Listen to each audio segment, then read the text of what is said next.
Road trip, survival guns. That's what we're going to talk about today, guys. Why? Because you guys asked for it. On Patreon, you guys said that you wanted an episode on this. I try and make those open to the public. I try to remember to unlock those so anybody that goes to Patreon can vote on content. I do that pretty regularly. If you want to say in what is going on with gunfighter life in the episodes, check out Patreon. Again, even if you don't want to sign up and become a member. If you do, that's greatly appreciated. If not, at least let me hear what you want in content. Anyway, one of the ones that got a lot of votes was road trip guns. Done a whole series on truck guns, and I think you should have a long gun in your vehicle day to day. However, this is a little bit different. This is road trip guns. That's what we're going to talk about today on the podcast. Welcome to Gunfighter Life, where we talk about guns, gunfighting, tactics, logistics, the right way with Almighty God at the center. Biblical, Judeo-Christian values, and real-world first-hand experience. You guys probably know my bio: military, law enforcement, private security, contracting, lifelong hunter.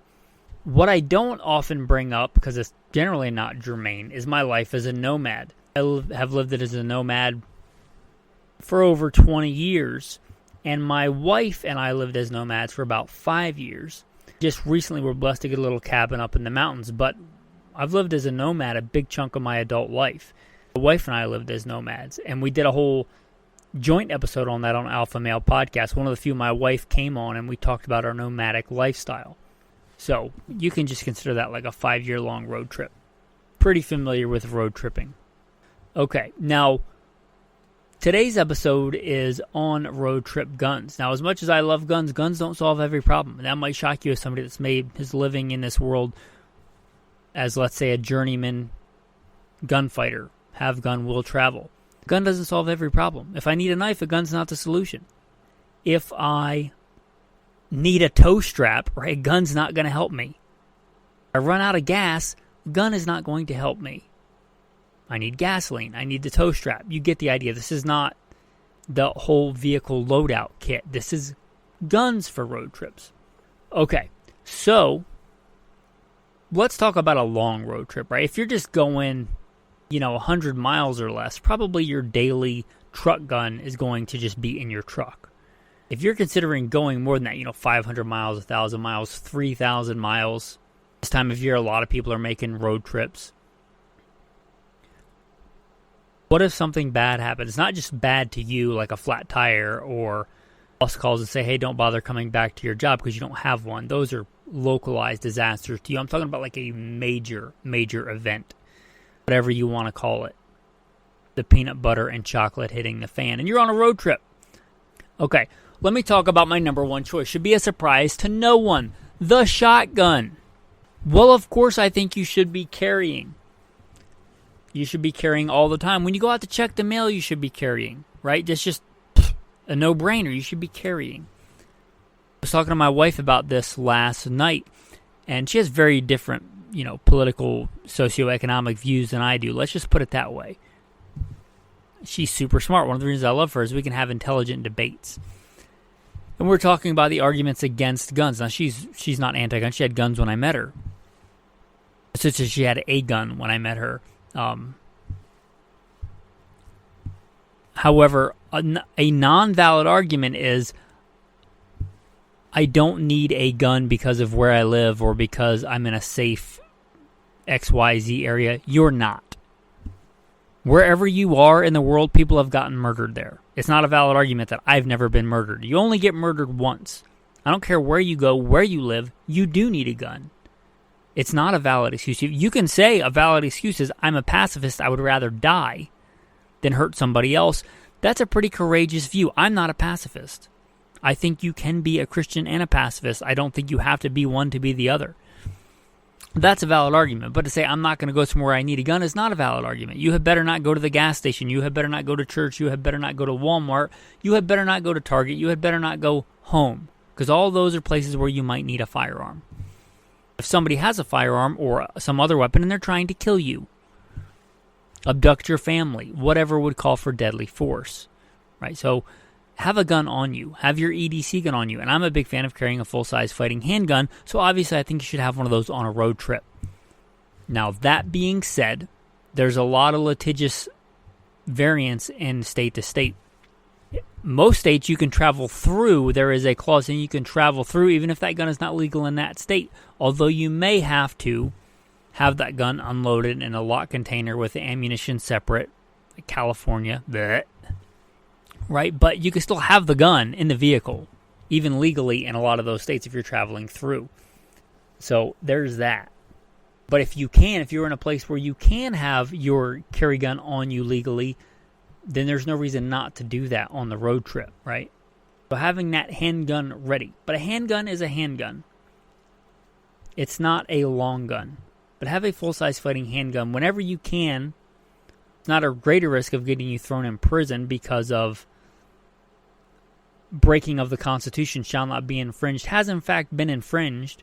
If you're going to those locations that used to have liberty and now has been stripped away from you because of whatever legislation, if it's more likely to get you thrown in prison and separated from your family, maybe that's not a good call in normal times. If things go awry and those laws no longer apply, at least you have a full-size fighting handgun. But when you can have it on you and have it ready, you should have it on you and have it ready. So that's where I'm going to start. If you are one of these people that carries a #MeToo handgun, little, baby 380, micro 380, micro 9 that are so hot in the last couple of years, those are a concession on a concession. You have a handgun because you can't have a long gun.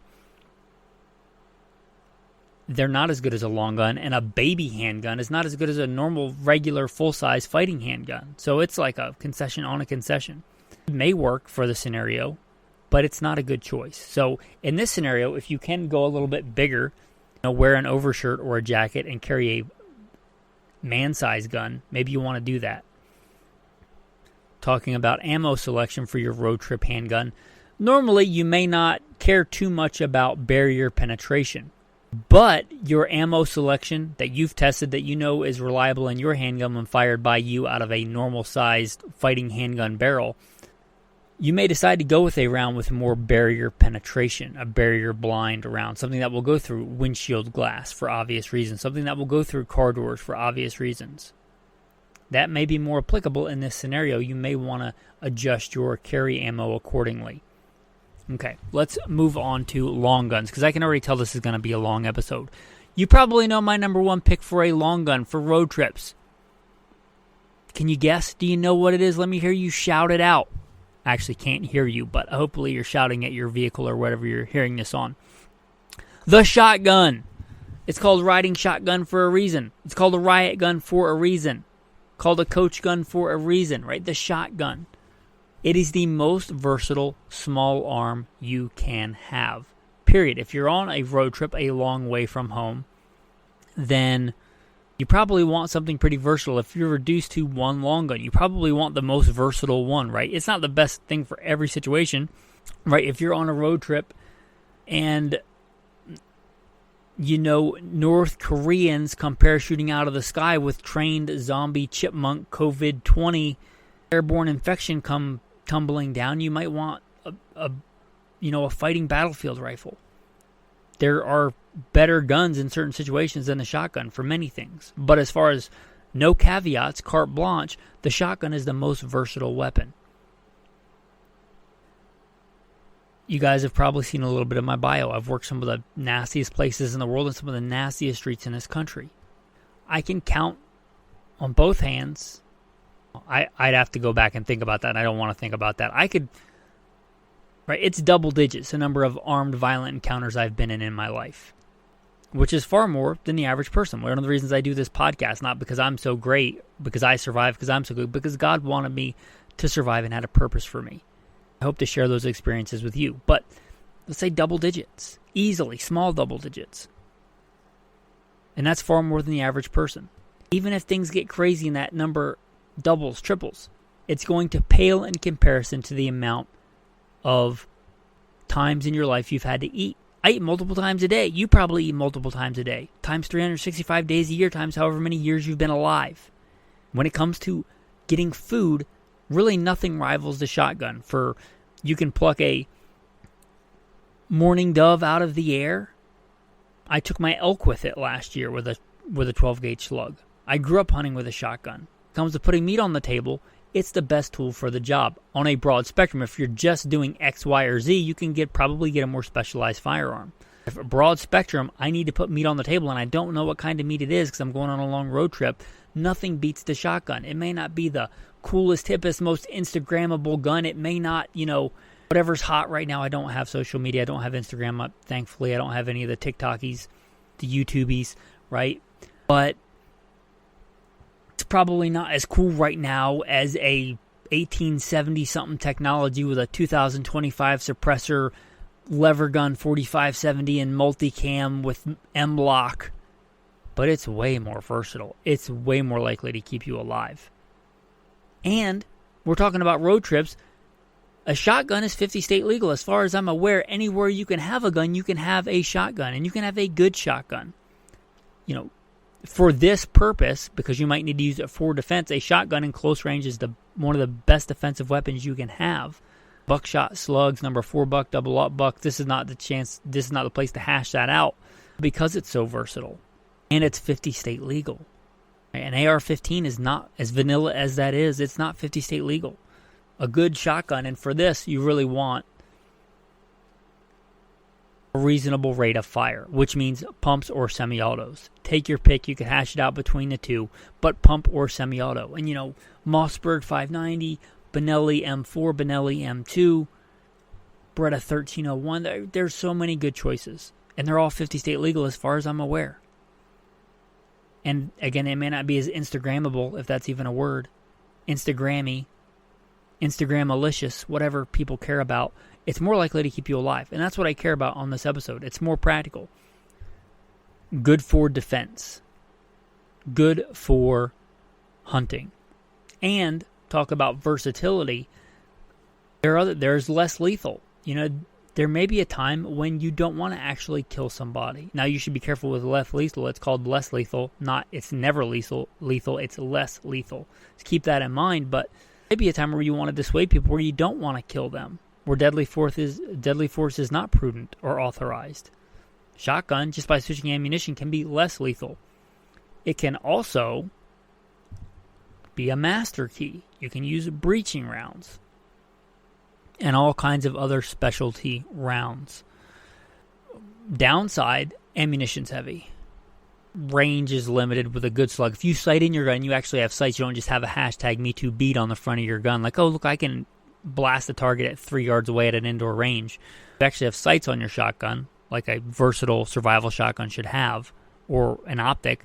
150 yards with a smoothbore shotgun with the slugs that you sighted in with the appropriate choke for your, and yes, they should have chokes. Cylinder bore is fine for home defense. Cylinder bore is probably not what you want for a versatile all-around shotgun. You probably want one that takes chokes, but with the right choke, with the right slugs, even out of a smoothbore barrel, you can probably achieve 150-yard accuracy, lethality. That's a lot more than most people are going to encounter. The average, even, this is not what this is for, but the average law enforcement sniper shot in America is around 70-ish yards. Okay, so give up the prepper fantasy of I'm going to be sniping dudes from a click away, because that doesn't really happen in the real world.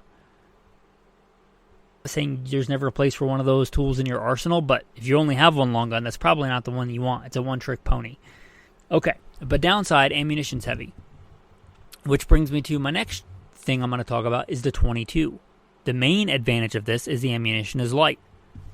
This should not be your end-of-the-world survival plan, but you could jump out of your vehicle with a pair of cargo pants, the oldie days of your tactical woodland camo cargo pants, with just a pair of pants and your 22 and your pockets full of ammo, and you could probably carry enough ammo that if you were smart, it would last you the rest of your life, and it would fit in those pants.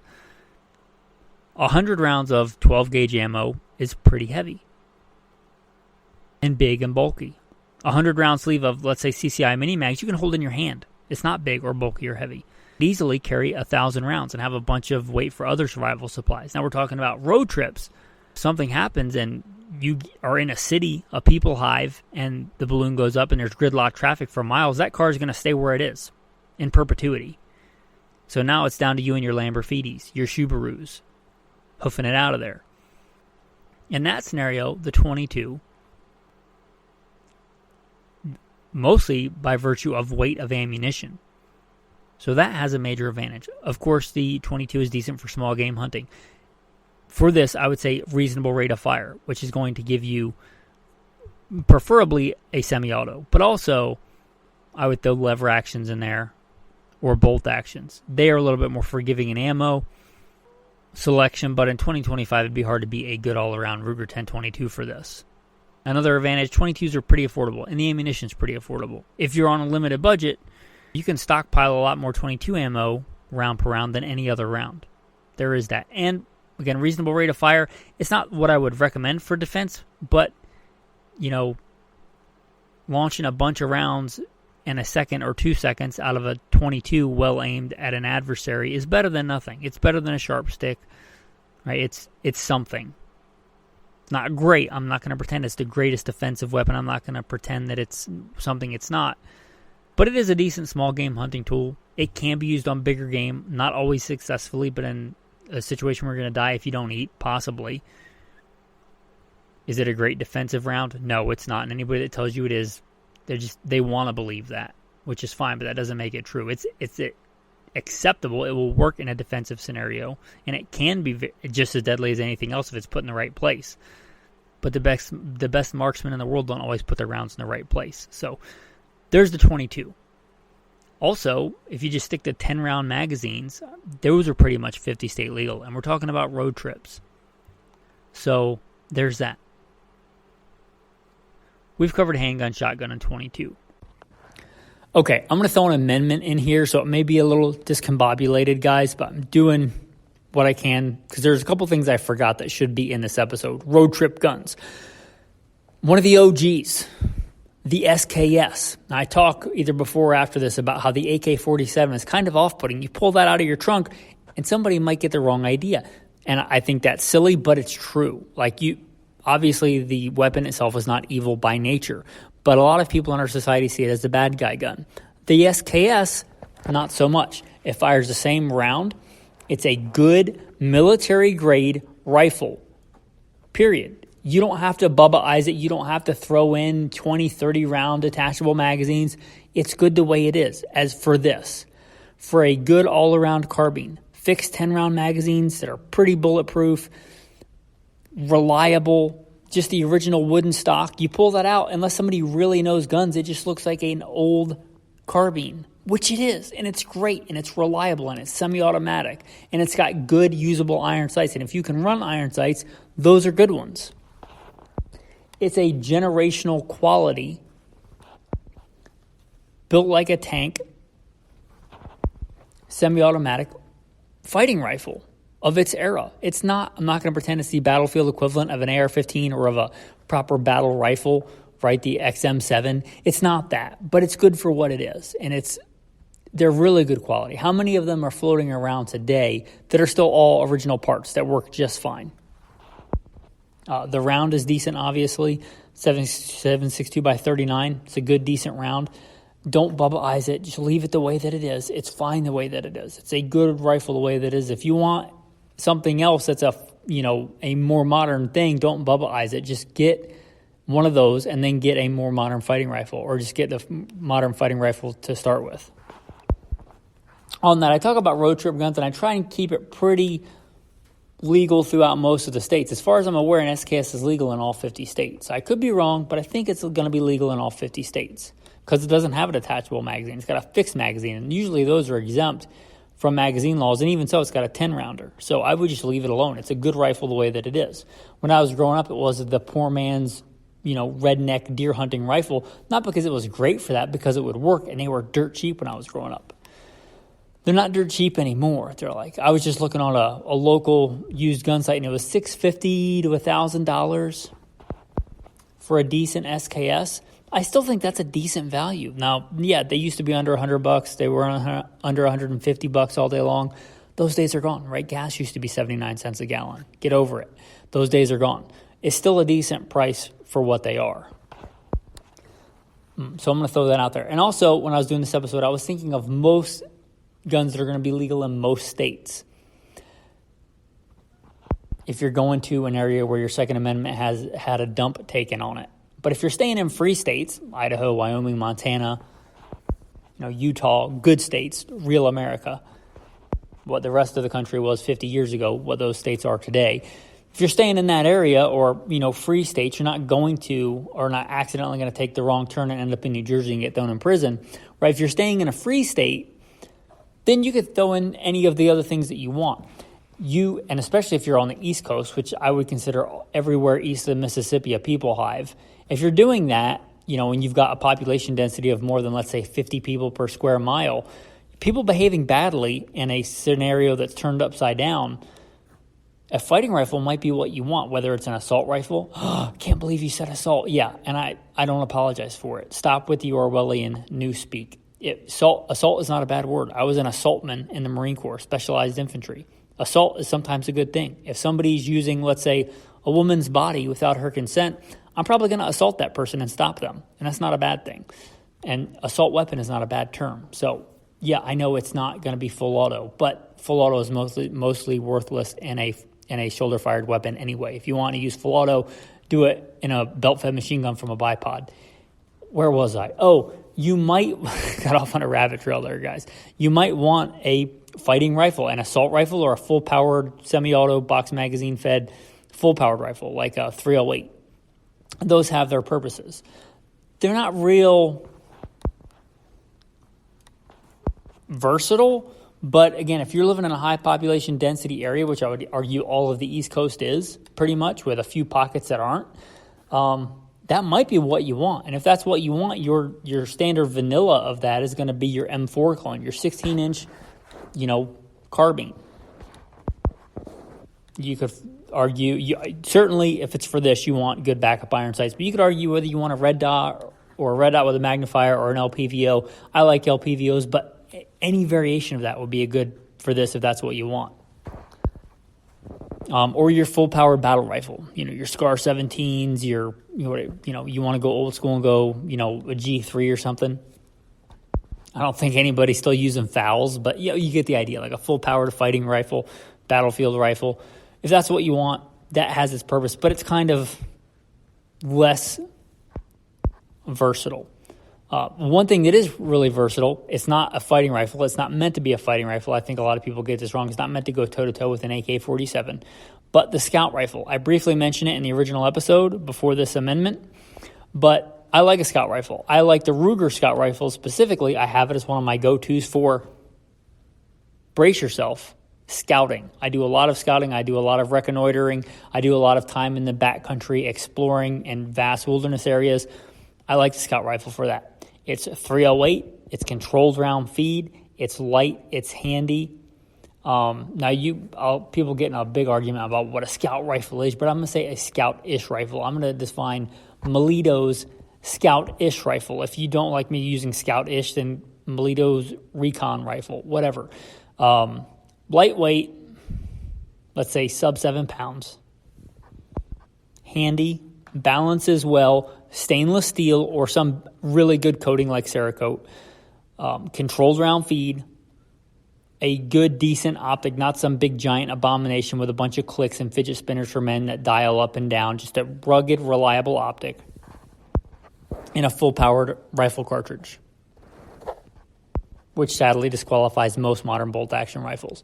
But there are a few that fit into that category. So a weapon like that, or an actual scout rifle, if you can find one,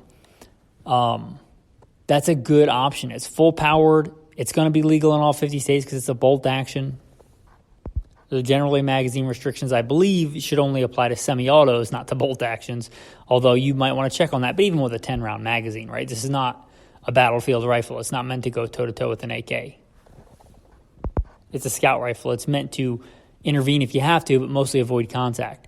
I like a scout rifle. I like it. I do a lot of actual, what you would call scouting.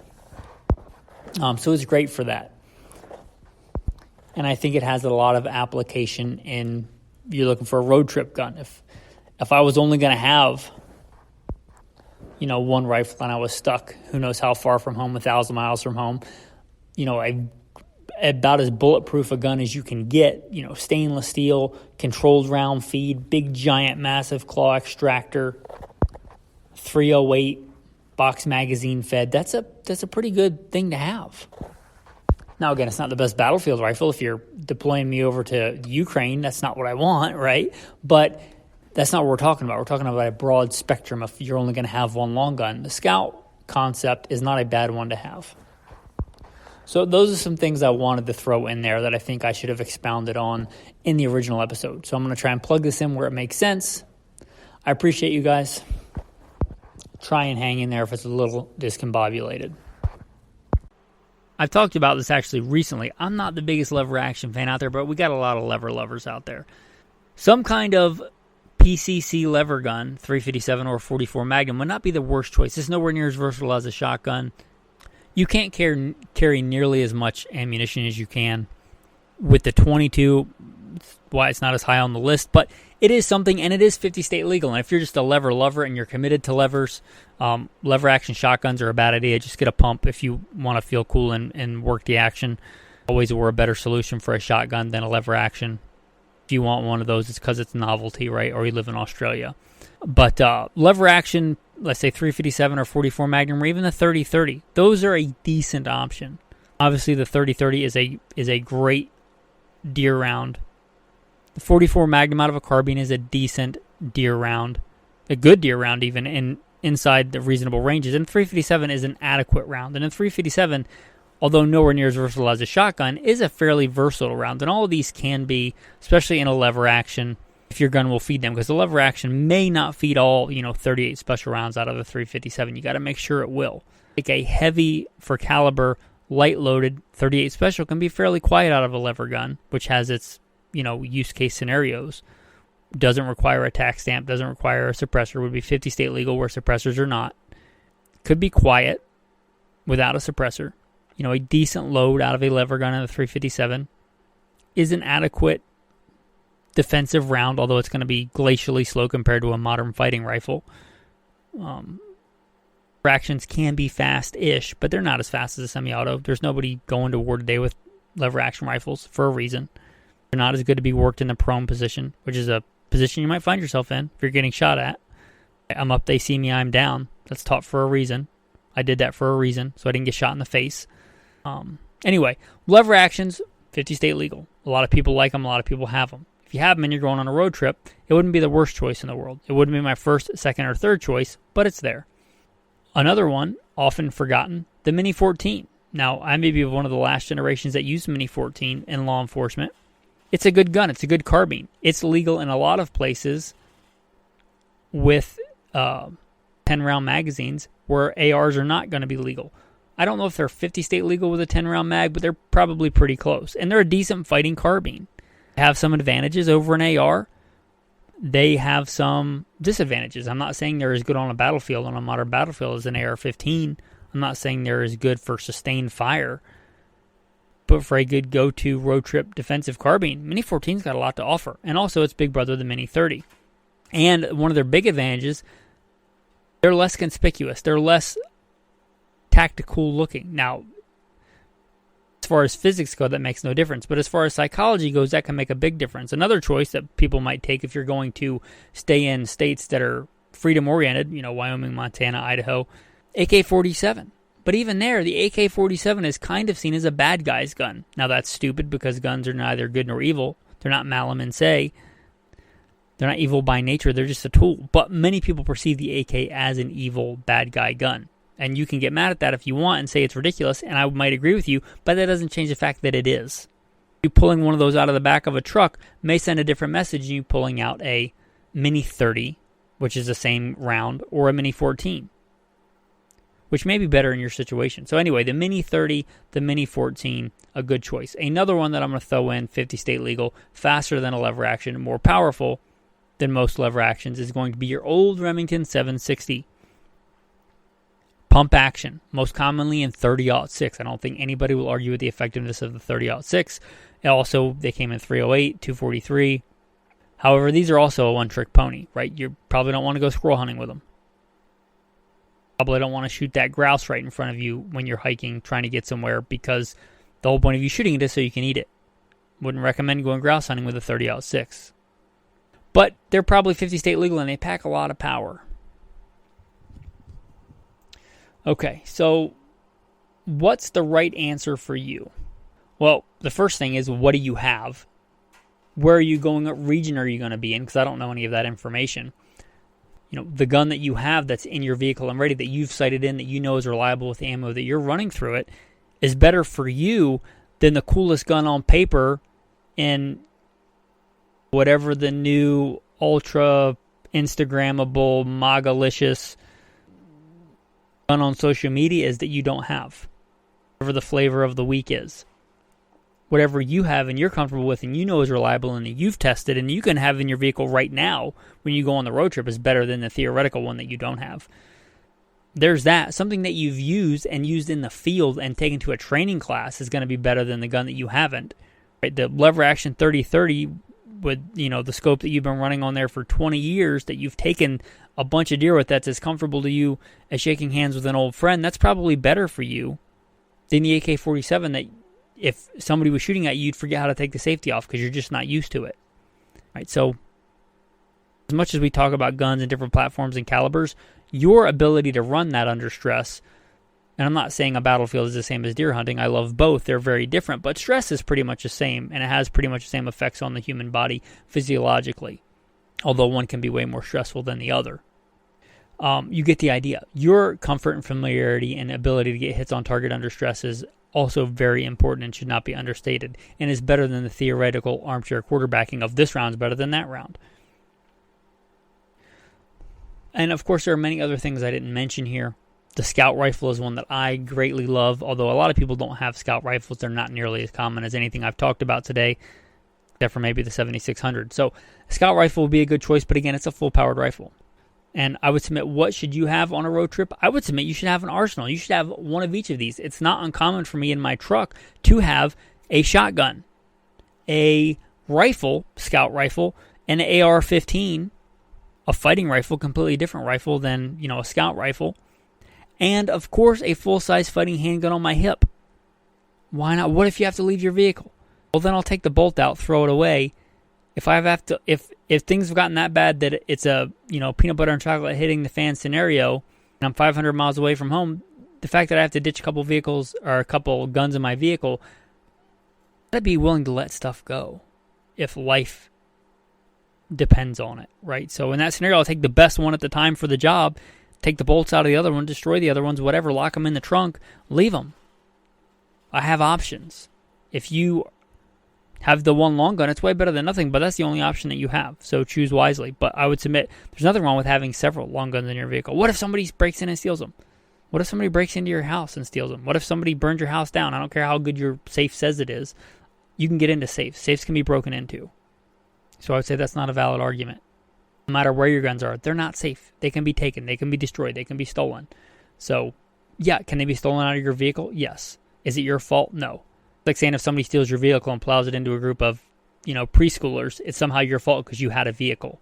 If somebody breaks into your vehicle and steals a gun, that's not your fault. That evil is on them.